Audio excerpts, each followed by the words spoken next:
Bayangkan, kamu bangun di ranjang rumah sakit, tubuh penuh luka, pikiran kosong, kamu gak tahu siapa namamu, kamu gak tahu kenapa kamu bisa di sana. Lalu, datanglah seorang pria asing tersenyum manis, mengaku sebagai suami yang sangat mencintaimu. Dia peluk kamu, bilang semuanya akan baik-baik saja. Just said that there are going to be something. I was so nervous. And I was so worried about impressing. Tapi pertanyaannya, kalau kamu gak ingat dia, kenapa kamu merasa takut setiap kali dia ada di dekatmu? Inilah kisah tentang cerita yang berubah jadi obsesi. Tentang seseorang yang rela menghapus masa lalu orang lain demi menciptakan versi cinta yang hanya dia sendiri percaya.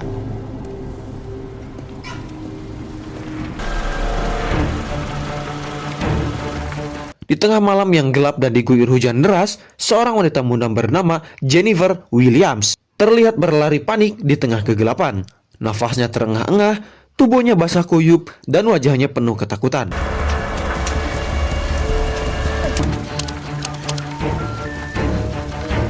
Ia sedang dikejar oleh sosok pria misterius yang tidak jelas bebenguknya siapa. Tapi jelas dia berbahaya. Dengan gemetar, Jennifer masuk ke bilik telepon umum. Ia buru-buru menghubungi layanan darurat 911 atau 911. Tapi sial, sambungannya tak kunjung terhubung.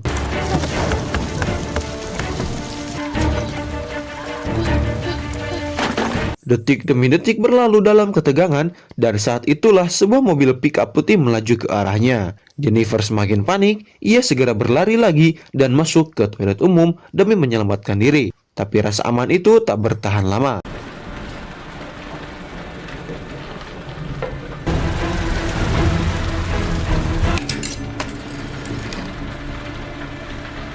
Setelah keluar dan mencoba masuk ke mobilnya, Jennifer menghadapi masalah baru. Mobilnya tidak mau menyala. Panik makin menjadi ketika pria misterius itu tiba-tiba muncul di depan kaca mobil. Tak sempat menghindar, mobil lain datang dari arah berlawanan dan secara tak sengaja menabrak Jennifer.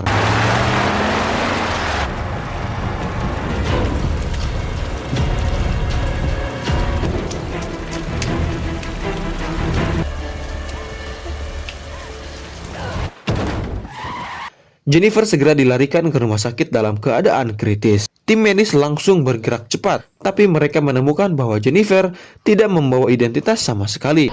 3090 over 50. Charge to 360. Operating room B. We need a train. Get a bag over here. Di tengah proses penyelamatan, datanglah seorang pria yang mengaku sebagai suaminya bernama Russell Williams. Namun, karena prosedur rumah sakit, Russell belum diperbolehkan masuk. Seorang perawat senior, Sarah, memberitahu bahwa Jennifer mengalami trauma serius di kepala. Has had a lot of internal bleeding on her brain and Oh God. Ramp up epi. Charge again.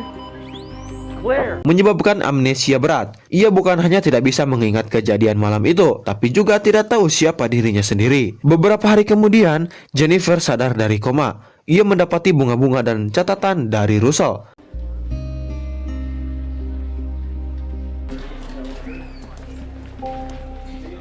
Saat pria itu masuk dan mengaku sebagai suaminya, Jennifer terlihat bingung dan bahkan takut. Wajar saja, semuanya terasa asing. Namun Russell dengan sabar memperkenalkan diri dan mulai membangun kembali kedekatan mereka dengan menunjukkan foto-foto dan cerita kehidupan rumah tangga mereka. Here with you, I promise. Right, we're gonna do this together. Russell juga mengabarkan bahwa orang tua Jennifer telah meninggal dalam kebakaran 2 tahun lalu. Jennifer menerima cerita itu dengan sedih, walaupun semua tetap terasa ganjil dan kosong. Sementara itu, detektif Frank, polisi yang menangani kasus kecelakaan Jennifer, mulai mencium keanehan. This white pickup, right? I think it was pulling a car. Beberapa hari berlalu, seorang pria misterius datang ke rumah sakit dengan membawa bunga untuk Jennifer. Ia meminta izin untuk menjenguk, tapi perawat menolaknya. Pria itu mengaku sebagai saksi di lokasi kecelakaan dan menitipkan bunganya untuk Jennifer. A woman that was in that car accident a couple of nights ago off Route 33. Namun ia tidak sadar bahwa Russell diam-diam mengawasinya dan mencurigai gerak-geriknya. Setelah kondisi Jennifer membaik, Russell mengajaknya pulang ke rumah mereka di pegunungan yang tenang dan terpencil.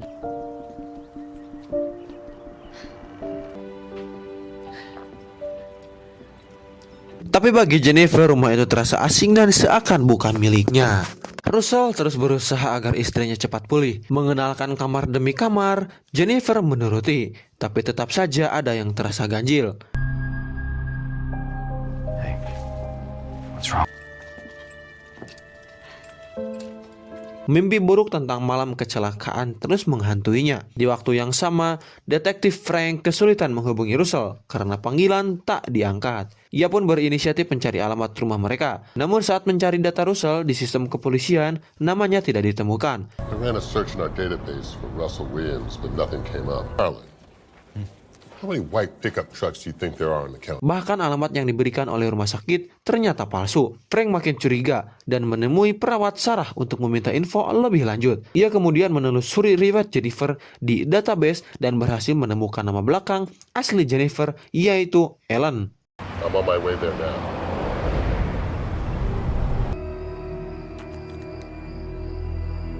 Sayangnya, sesampainya di rumah itu, Frank menemukan tempat tersebut telah lama kosong. Bau menyengat mulai tercium. Saat menelusuri rumah, ia menemukan mayat kedua orang tua Jennifer sudah membusuk.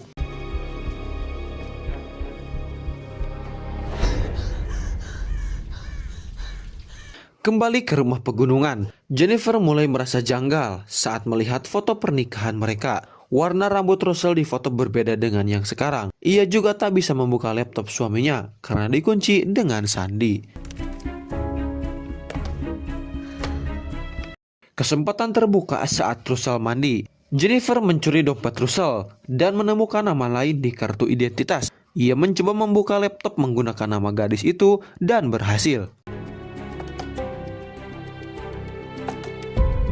Di dalam laptop, ia menemukan fakta mengejutkan di mana foto-foto kehidupan rumah tangga mereka telah diedit. Pria di foto-foto itu bukan Russell.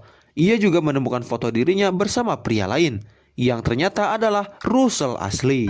If that's Russell, who's that? Ryan Garrity? Fakta ini mengguncang mental Jennifer. Ia sadar bahwa pria yang selama ini bersamanya adalah orang lain yang adalah seorang psikopat yang telah menghabisi suaminya, orang tuanya, dan bahkan saksi mata kecelakaan.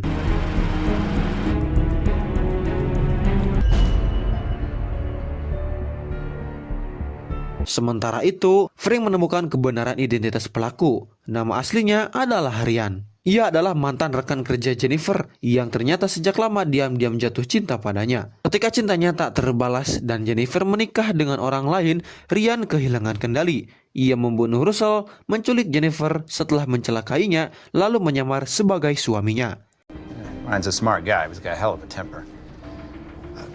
Jennifer berusaha kabur, namun akses internet diputus. Kabel modem dipotong dan ponselnya dirusak. Saat Ryan kembali karena dompetnya tertinggal, Jennifer memanfaatkan waktu untuk kabur. Tapi di luar rumah, ia justru jatuh dan tak sengaja menumpukan gundukan tanah tempat Ryan mengubur salah satu korbannya.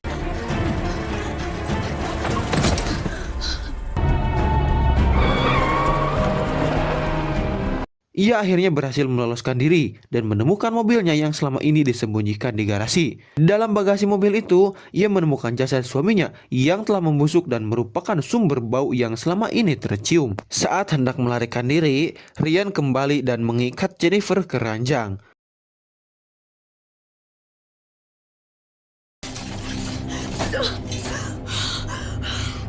Dalam kondisi terikat, Ryan akhirnya mengakui semuanya. Ia bercerita tentang obsesinya terhadap Jennifer sejak dulu, tentang bagaimana ia merasa kecewa dan marah saat Jennifer menikah dengan pria lain, dan bagaimana ia membunuh siapa saja yang menghalangi cintanya. Everything that I have done for you.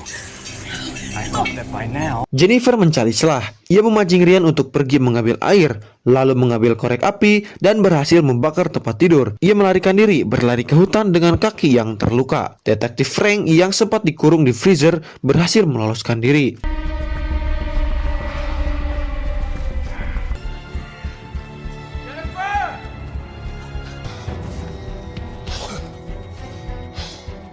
Ia tiba tepat saat Ryan akan membunuh Jennifer. Terjadilah perkelahian antara Frank dan Ryan. Ketika pistol Ryan terjatuh, Jennifer segera mengambilnya dan menembak Ryan hingga tewas.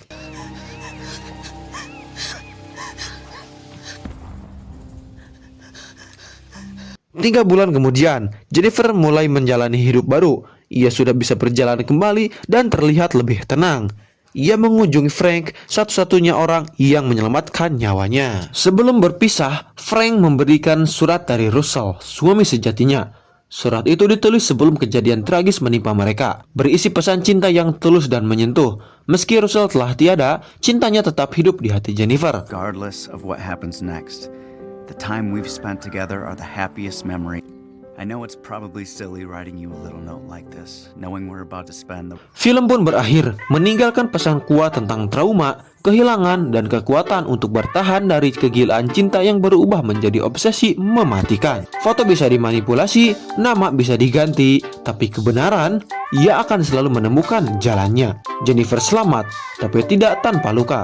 Bukan hanya di tubuh, tapi juga di hati. Dia kehilangan orang tuanya, kehilangan suami sejatinya, dan hampir kehilangan dirinya sendiri. Tapi dari puing-puing hidup yang hampir dihancurkan oleh obsesi, Jennifer bangkit.